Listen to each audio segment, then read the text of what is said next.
hear the RSC coming town, and they're scraping from top right down to the bottom. So all who have things to hide, you could bet they coming for your backside. They done put Sylvia through the ringer, France in the blender, Maria get convict, and the postman all a kick, Chanel in a mess, and Theo full of stress. And somebody tell me they hear don't next. So who they locking up next? It done had Elko. Who they locking up next? Now they want Miss Mingo. Who they locking up next? They had Brenda Microso. Who they locking up next? Now GB looking for Bitcoin Rolando. If you skim or you scam the government, they coming back for every cent. Don't get vexed. Cause if you they locking up next, you next, you next. Guys, so don't jump. Don't worry about it. We got your back. We the Calypsonians, we love you. Have a nice time. Well, look to you. I hear the TBO hot again, and they have a list of interesting names. They say if your house big like a hotel, they gonna stop till they lock you up in a jail cell. You don't see Mark get a foot, O'Neill get a foot, Angel get a stinger, Toji get a finger, Scott get a lick, Mikey get a brick, and somebody say Kendall going get this stick. This stick, this stick. So who they locking up next? Stop the victim. Welcome to the Late Night Show. Hope everything is okay. Hope everything is all right. I'm your host, Andrew Dick.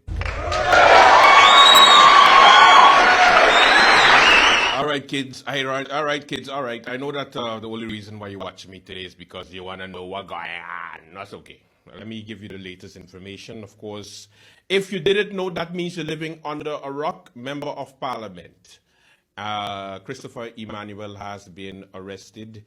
And also his former chief of cabinet for the Ministry of Romy has also been arrested.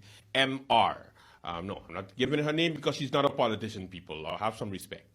Now, according to the prosecutor office, on Tuesday morning, his home and his gym was searched in the South Reward area. Now, the two were arrested on Tuesday as part of an investigation called the Begonia case. The public prosecutor said in the press release that the suspects were arrested by the National Detectives of St. Martin. The release said that after a lengthy investigation, meaning 2 damn years, yes, 2 years, because this investigation started in 2017, apparently. The suspects are accused of unlawfully long leasing government land to acquaintances at the end of their tenure in 2017. And as a result, other applicants were disadvantaged. The team of law enforcement searched the whole place, and this is pretty interesting, I must say. Why? Because we've heard rumors that he was being investigated. But then Chris decided to put himself up for Minister of VSA. So it had to come out, basically. He kind of bite the bear, and the bear bite him back by arresting him this morning. In February 2018, I remember a story in the Daily Herald. He issued more than 10,000 square meters in long lease to 8 persons, of whom 3 were part of his cabinet at the time. Okay, so let me give you some facts, some fiction, because I'm hearing different stories. Some people are saying, oh my God, let's start a revolution because they're locking up all our people. That might be true. But they justified the allegations that they have because of how the process took place. Allow me to explain. First of all, one of the false narratives is that the former Minister of VSR, Emily, went to the prosecutor or the Lance Recherche and filed a complaint against Christopher Emmanuel. That is not true. Lord, that is not true. Like when I saw this morning a bunch of people online, mostly St. Martiners, who are very, very upset that Chris was arrested. You know, they write, "Oh, we gotta go for that Chinese. This thing ain't over." Like, wait a minute. Now you take it easy. The Chinese didn't do nothing. Take it easy. Actually, it was the Minister of Romy, our former Minister of Romy, Miklos Getterson, that sent a letter to the Council of Ministers explaining the timeline of what took place when Christopher Emmanuel was the Minister of Romy. Okay, that is a fact. Now, there was an article on St. Martin News, stmartinnews.com. I have it here. Where it is? Okay. Now, I just hate to read Hilbert Har's stories because he is no good. But I'll make an exception because it was an okay written story. So, let me give you some information that we know so far. All right? Former Minister of Romy, Christophe Emmanuel, broke a lot of rules when he issued long lease land to 11 different people. So first, the Daily Herald said 8. Of course, Hilbert Hart said 11. Go figure. I don't know which one is true. Don't ask me. I don't want to investigate. Now, among them was his chief of staff of his cabinet at the time, MR. He ignored negative advices from the departments of Romy and New Projects and only motivated his decision in a letter submitted to DIV, which is the department that registers letters submitted to the government. On January the 18th, now this is a twist. This was when the National Alliance-led government was already out of office. Now it appears from a letter from the current minister of Romy at the time, Miklos Getterson, sent to the Council of Ministers on Wednesday, February the 14th, that it basically draws a shocking picture of the way Minister Emmanuel went about his business in an attempt to curry favor with his supporters, according to this article by Hilbert Hart. Now, Minister Getterson did an in-depth investigation into the issuance of land in Longlease on the Pondville. It concerns an area of 12,000 square meters and its recipients, and then it gives all the names there. No, I'm not going there. According to the minister, Getterson's letter, Domain Affairs received numerous instructions during the first week of December to finalize the issuance of long lease contracts. Some applicants were added, while others were removed from the previous advice. Now, the article breaks down in different sections of how they find it was a conflict of interest. Remember, at the time, I was doing politics. I didn't have the late night yet. And one of the jokes that we had was that, hey, Chris, hi, how you doing? I want some land. Remember that joke? It was, and most people didn't get it, but that's basically what a joke was about. He gave parcels of lands to St. Martin people. Yeah? His argument at the time was that foreigners get land all the time and they pay next to nothing.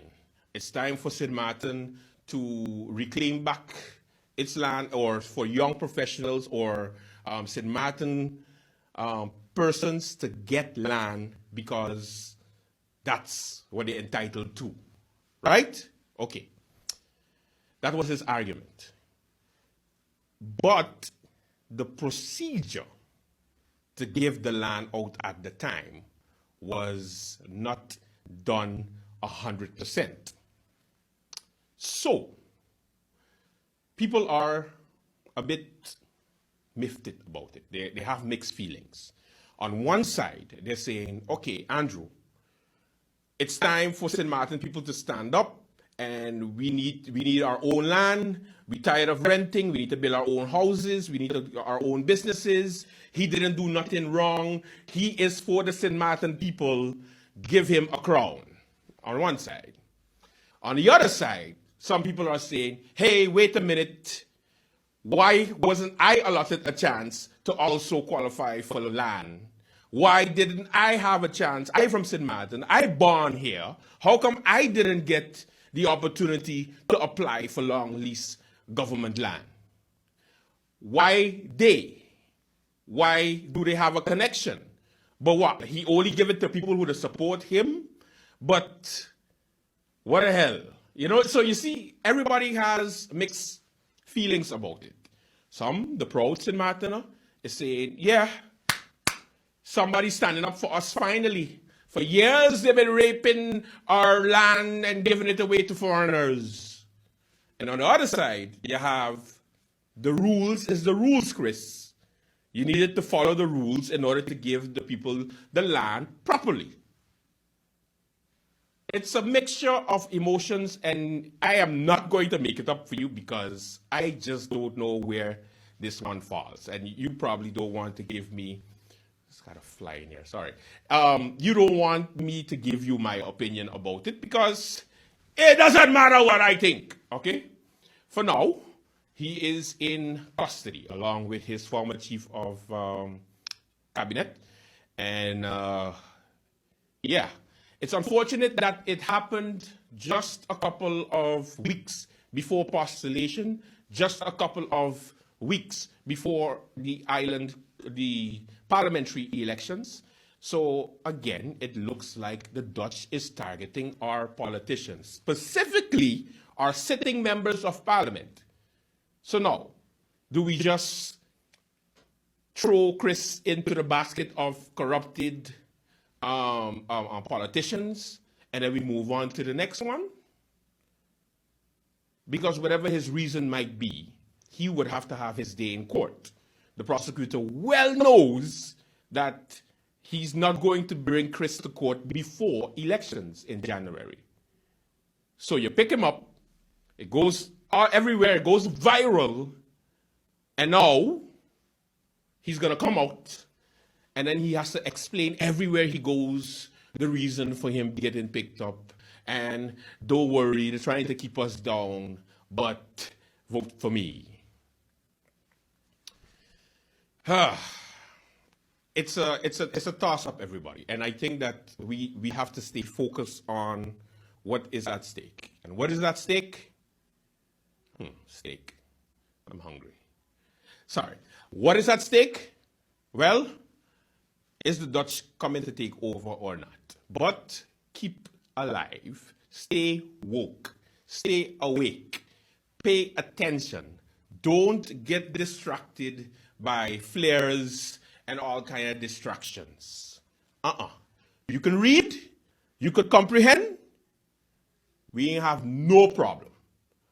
I'll try to give you as much as the facts as I know. So, they have 48 hours. They can hold them for 48 hours for questioning, and then afterwards, they'll decide on the 8 days and yada, yada, yada, the same as the other politicians. The Storm 9 is still the Storm 8 now. So, one down, they have 8 more, so they still have a majority. So the track of Sylvia Jacobs' Cabinet 1 still coming into reality is for sure 100% still in the works. Because even without MP EMMANUEL there, you have 8 members of parliament supporting. It was 9, remember? Okay, so government ain't fall. Everybody don't go crazy. We still on track where that is concerned. Yeah? Will there be more arrests? Hell yes. I think so. Because, you know, them land researchers don't play. They don't play at all. I guess that's it. I give you the latest information about the arrest of the member of parliament. Let's not get distracted by the current members of parliament that promised certain things, and it's time for me to feature a next one. I won't feature Chris, obviously. Too soon? Too soon. Okay, no problem. Sorry. This is my next parliamentarian that promised a certain thing during the 2018 elections. Did they deliver? You decide. Answer Maryland, cause she's ambitious. Instability, got the population tripping. But we shall overcome cause Martin Luther did it. So much promises was made that got broken. Money on their mind for the people, they're losing focus. So trust me when I said that, up this way of voters. The time for change comes, so we voting. You know it, getting out of the jam, doing it for the land. Oh yes we can. They heard what we gon' do, so we switch up the plans. We bout to run the island, most stamina. Man, I'm too legit to quit, so we add it up. Maybe we just too legit to quit. Oh, yes. All right, that is it for my opening. We will continue the show now. I messed up the script. Let's begin the show. You have a good one. All right. It's time SXM presents a grand fundraising raffle taking place on Sunday, May 28th. The grand fundraising raffle. Get your tickets now for only $10. The first prize is a 55-inch smart TV. Second prize, a hotel weekend stay. Third prize, a Samsung phone. And the fourth prize, a 100 Gilda shopping voucher courtesy of Carrefour. It's going down on Sunday, May 28th. The fundraising raffle. Tickets available for only $10. Proceeds will go towards a back-to-school program. Purchase your tickets at Creative Juices or from any of the members. Call 556-5181 or 523-8272. It's time SXM.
At SXM, we're taking travel and tourism to new heights. Here we boast spacious check-in areas, 10 passport control points, comfortable departure lounges, and finally, there's an airport in the Caribbean that takes your travel plans as seriously as you do. Princess Juliana International Airport.